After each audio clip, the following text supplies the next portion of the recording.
Something a little bit different, and I'm going to ask Kelly to put a picture up on the screen.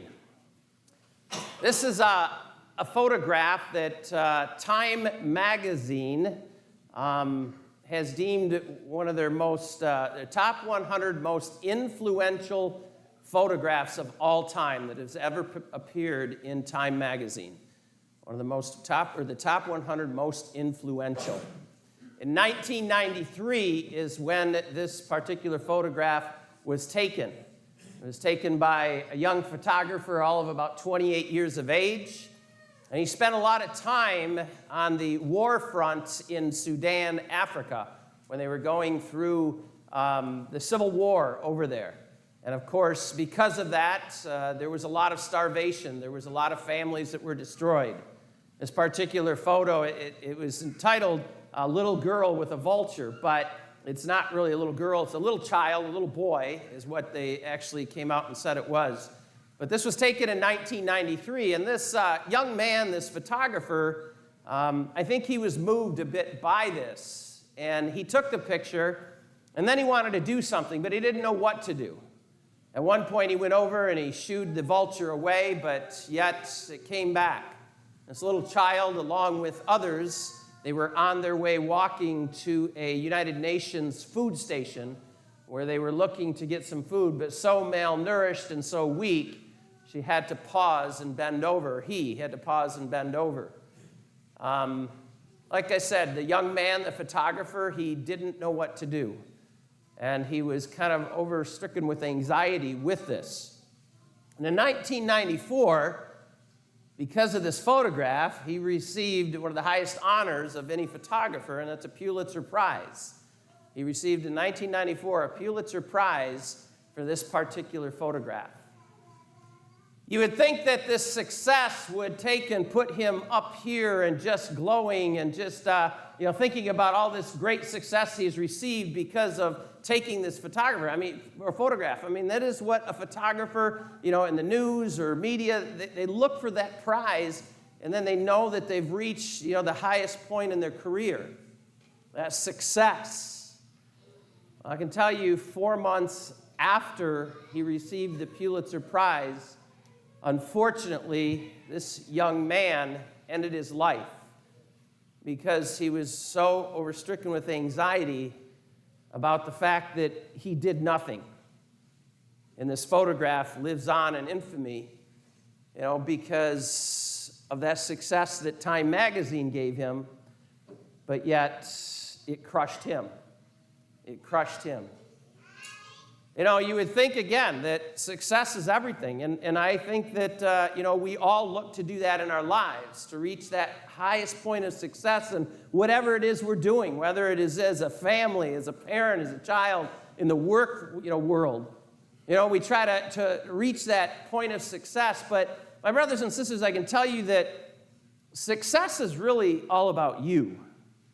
It's all about you. It really, truly is. But what I want to say to you is that when I read this gospel and I started to think about Jesus giving us that command, and he was challenged once again by the Pharisees. They thought they would trip him up. They wanted to know, did he really know his scripture? Did he really know the Hebrew scriptures? Did he really know the law? And of course, over 600 laws, that stem from the Decalogue, the 10 Commandments, over 600 laws over the years they'd put together. And of course, they wanted to trip him up and say, well, what's the most important ones? And what did he say? He said, the first is love God. Love God with all your heart, with all your soul, with all your mind. Everything. Love him. And the second is like it. You see, this is the thing. When he said love God, he followed it with a little something practical. He says, you know how you love God? He says, you love your neighbor. That's how you act on it. That's how you put it into practical terms. When you love God, you love your neighbor. They go together.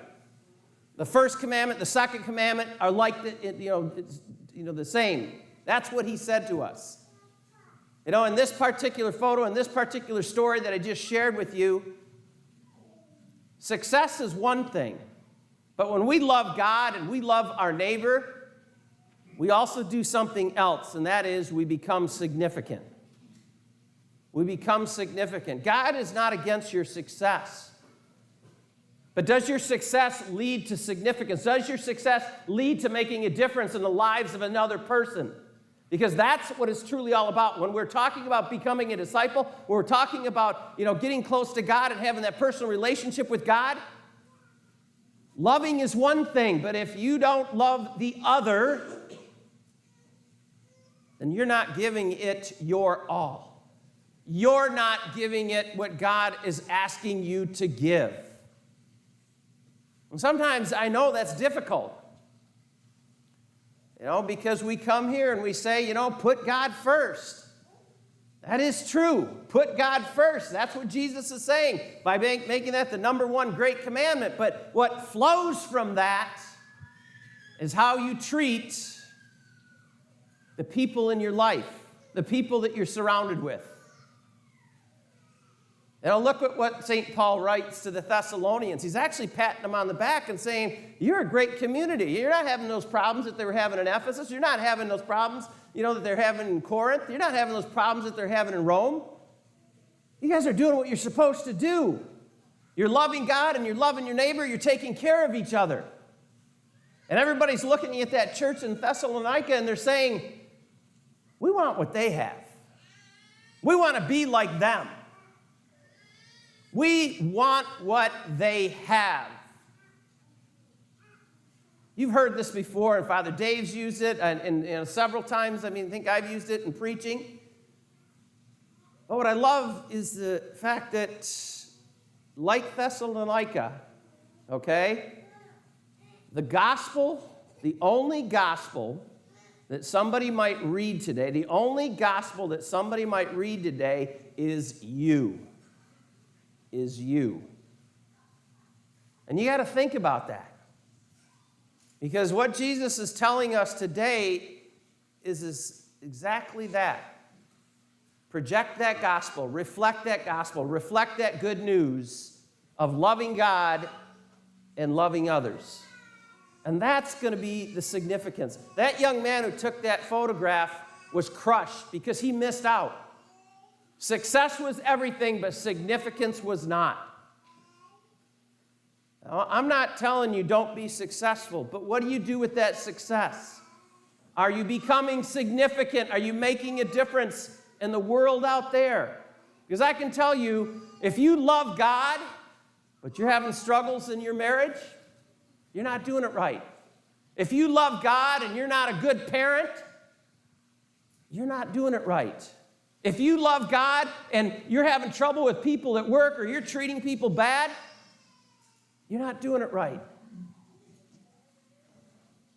If the person on the street, if you ignore them, if you ignore the stranger, what does the Exodus tell us? Treat everybody with compassion. In the very end, it says one simple thing. Treat everybody like they're a child of God. I know the response won't always be positive. Okay? It won't. But it doesn't mean that you stop. When you love God with all your heart, with all your soul, with all your mind, let that flow into the relationships that you have in your everyday life. I don't care what it is you do.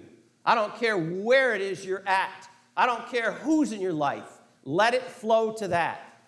Yesterday, I deaconed the funeral of a very good friend of mine, 51 years of age. 2 weeks ago, he died of a massive heart attack. He was a teacher at Holly High School, a well-respected teacher at Holly High School. Tony Coggins was his name. And Tony was the voice of the Broncos. For 24 years, he announced all their football, their basketball. He also, I saw him about a month ago. And, he was preparing himself for his retirement, and he was actually announcing at that great university in Ann Arbor for some of the sports. He and I really clicked, because of that maize and blue. But Tony was announcing for field hockey games and other games. He didn't get the big football one yet, or the basketball, but he was down there. But what I noticed yesterday at Tony's funeral is that with all of his great success as a teacher, none of that really mattered. That church yesterday was filled. On Friday, that funeral home was filled. Filled so much that when I went to find a parking spot, I had to park on the grass at the funeral home because there weren't any other parking spots. What I thought to myself is, Tony, you did it right.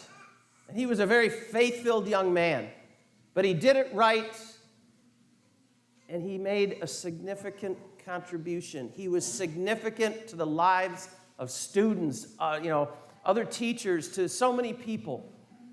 He made a difference on how he treated people because it was spoken over and over again about his kindness, his compassion, his love for education, his love for his students, his love for his family, his love for his wife. I even read, Corinthians 13, at his funeral, the wedding reading. Love is patient, love is kind. Doesn't always seem like the right reading to go at a funeral, but it definitely reflected his life.